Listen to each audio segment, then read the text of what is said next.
These new details change everything for the Vikings as Justin Jefferson addresses the media on day one of training camp, which has caused quite a stir. But first, another training camp development gives cause for concern this season in regards to a certain position group that needs help. We're going to be breaking down all of that in this episode of Vikings Digest. But first, if you're enjoying this Vikings content, you want to stay up to date on all things Minnesota, and you want to help us reach our goal of 1,700 subs by the start of preseason next month, make sure to hit that subscribe button and the bell icon so you don't miss any of the updates as they drop. And with that, let's hop into the first topic of the day, which is that this CB core needs help. And this is coming off of a report from Alec Lewis of The Athletic saying that cornerback Mekhi Blackmon has been mostly with the second group. From the videos, it looks like Byron Murphy, Isaiah Rodgers, and Jeff Okudah were lined up with the starters. So initially heading into this season, when we look at the depth chart, Mekhi Blackmon, who the Vikings were very high on, as well as Theo Jackson, was projected to be a starter on that first string.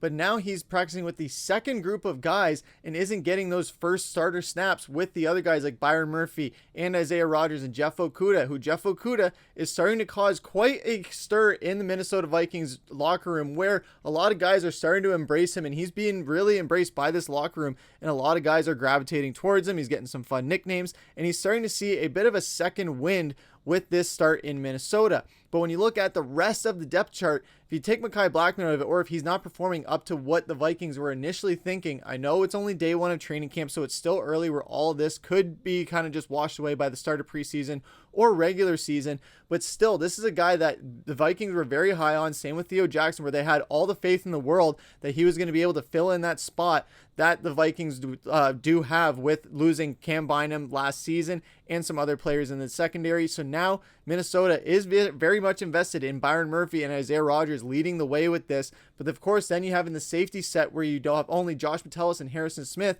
and Theo Jackson may not be able to fill that gap if one of those guys goes down or they have to rotate him in, and he could be a liability. But sticking with the cornerback room, these guys need help, and who can you ask for better for reinforcements with $25 million in cap space than two players that we're going to look at right here. One of them, I know a lot of people are going to be very divisive on this one, but Mike Hilton. Yes, he's 31 years old. Yes, he's going to be very expensive, but the Minnesota Vikings can afford it. It's not entirely out of the realm of possibility with $25 million. That would still leave you with about $12 million left over. But again, you could sign him on a short-term deal. You can give him 3 years at $37 million, which is what he's expected at a 12.3 AAV. However, within that, Minnesota could maybe work him down to a shorter-term deal and maybe a little bit cheaper, especially considering that a lot of guys or a lot of teams aren't necessarily scrambling to sweep up Hilton. Despite his stats, he brings a lot of decent intangibles when you look at overall as far as his tackles, where he's getting in sacks as well. He's got 11.5 sacks, which isn't too bad for a corner. He still has some interceptions there, and he can be disruptive. He is a guy who can be a shutdown corner, and Minnesota definitely needs to consider going after him or one of his other friends in free agency, that is Asante Samuel Jr. Now, this brings in a cheaper price tag and a lot more youth to him as well. But when you look at his stats overall, it's not as illustrious as Mike Hilton was. But of course, Mike Hilton has been a veteran in this league for quite some time. And when you look at the salary for Samuel as well, it's a bit difficult when you look at some of the things with the Vikings. They don't have too much cap space. So if they want to save a little bit of money, you don't go after Mike Hilton. You kind of go on Asante Samuel Jr.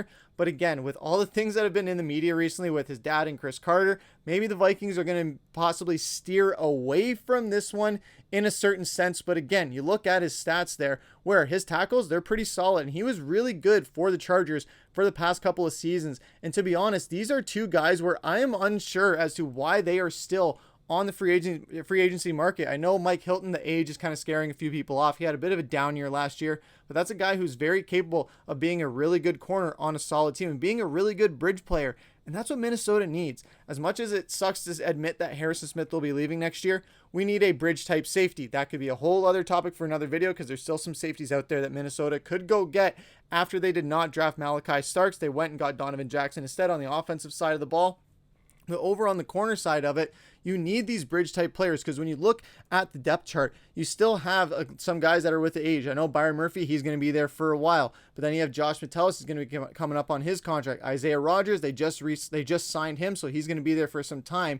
But then when you have Mekhi Blackmon coming up for a contract extension or Theo Jackson, you want to make sure that you have a guy who can fill in that gap. And as well, if Mekhi Blackmon is taking snaps with the second guys and not with the starters, that goes to show that if they are in the regular season and he's not a starter, maybe the Vikings don't entirely trust him if they have to put him in there in a rotational position where you swap a guy out, you throw him in there on a second or third down, and he gives up a first down when Minnesota was trying to get their defense off the field. So those are things where Minnesota's got to look at it and say, hey, we need help. This CB room needs help. I know going into this offseason, it was a big question mark. They went and they re-signed Byron Murphy. Amazing. They let Cam Bynum walk. That sucks. So now what you're left with is where they had this confidence in Mekhi Blackmon, and now it seems to have been fading a little bit on the first day of training camp, and that is not what we want to see on the first day of training camp when preseason is just around the corner. But what do you guys think about all this down in the comments below? Do you guys think that Mike Hilton or Asante Samuel would be an absolute must sign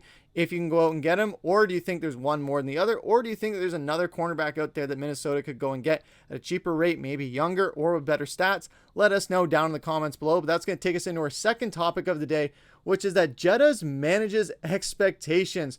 So speaking to the media yesterday, Justin Jefferson was talking about J.J. McCarthy, and this caused quite a stir where he's saying you definitely have to have patience. He's pretty much a rookie. Last year pretty much doesn't count for him. He's still new to the scheme, new receivers to throw to. So yes, you have to have that patience. Now right off the bat, everyone is going to be talking about, Jettas are just making excuses before that they can even materialize if McCarthy doesn't perform up to snuff. But when looking through what he says even further, he says you're not really expecting him to have the same mindset as a veteran. You can't really have that expectation from him, but we do have an expectation of him being great. Him coming out here every day, working his butt off and progressing every single day. When we do that, we do see that progression just on the second day of camp. It's like it's coming along for him. I feel like you can kind of see the confidence he has out there. And if you're in the huddle, see that confidence when he's just saying the play and getting out there and wanting to make the next play. So what initially started as what people were saying, Jettas is just making excuses for McCarthy. This is just so they can get ahead of the bullet when that comes towards them, when McCarthy isn't performing up to snuff. But he's not saying anything that isn't wrong here. McCarthy, in essence, is still a rookie. Yes, we have been hyping him up along with everybody else. We're not the only ones that have been hyping him up. You look at social media, almost everything is either hyping JJ McCarthy up as the next John Elway or calling him the next David Carr. There is a whole array of opinions on who you see talking about JJ McCarthy, from either they're Vikings fans on the optimistic side or the pessimistic side, or just average NFL fans or reporters that are either Vikings haters or somehow Vikings optimists, considering the precedent that we've had over the past couple of years with our string of bad luck, especially with quarterbacks. However, looking at this, we don't know what McCarthy's going to be. I know that we talk about how excited we are for him, how he's going to be great and all that, but at the end of the day, we really don't know what he's going to be. And Jefferson talking about this kind of takes a bit of the pressure off of McCarthy in a sense of needing to perform like a veteran. He's not going to be that. Yeah, he was around for all last season, but he wasn't playing. He was just integrating within this system and getting to learn it. But that's going to go a long way this season. When he's out there on the field, he knows how the players are being called. He knows what the noise level is going to be like because he's been in all these 17 NFL stadiums. Well, 9 really, because they spent half their season at home last year. But he was still making the trip to those other stadiums, seeing what it was like in those environments and knowing what to expect in a certain element. It's going to be a lot different once he steps on the field and he has that play being called in his helmet, and that play clock is ticking down from 40 very, very fast.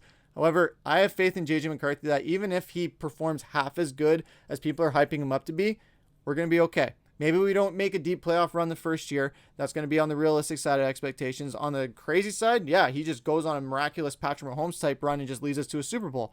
But we're not going to be drinking that Kool-Aid until we see him step on the field. At least we see a half season out of him. So right now, on the realistic side of things, I'm saying that if we see J.J. McCarthy perform even half as good as people are hyping him up to be, and he still performs like a young quarterback and still with a lot to learn, I think that leaves Minnesota with a really good floor to work with as far as what to build on for next year and the years to come, because they're going to have him for a while, at least for his rookie contract, and they're definitely going to want to back up the Brinks truck for him if he's able to perform and be this franchise quarterback that the team believes him to be. But what do you guys think about Jefferson's comments on McCarthy? Do you think he's just making early excuses for when the axe does drop, or do you think this is just kind of managing expectations, saying, hey, you guys are blowing this all out of the water. We just got to remember, hey, he's still a rookie technically. He's got a lot to learn. He's still young. Can't place this expectation on him. We just got to let him go out there, have that confidence in ball. Regardless of what McCarthy himself has been saying, how he feels like a veteran mindset, his mind is in the right place. He has that TB12 mentality almost. Not going to say it's in full spades because we haven't seen him on the field yet, but he has shades of that Tom Brady mentality that I can't wait to see in the leadership role on and off the field. Can't wait to see it all happen this season, and this preseason is coming up very fast. So if you guys don't want to miss any of the updates, you will want to stay subscribed and hit the bell icon for this channel. But let us know down in the comments what you thought about what JJ McCarthy or Justin Jefferson was saying about JJ McCarthy and what you think that connection is going to be like this season. But that's going to do it for this episode of Vikings Digest. I've been your host, Griffen. Take care.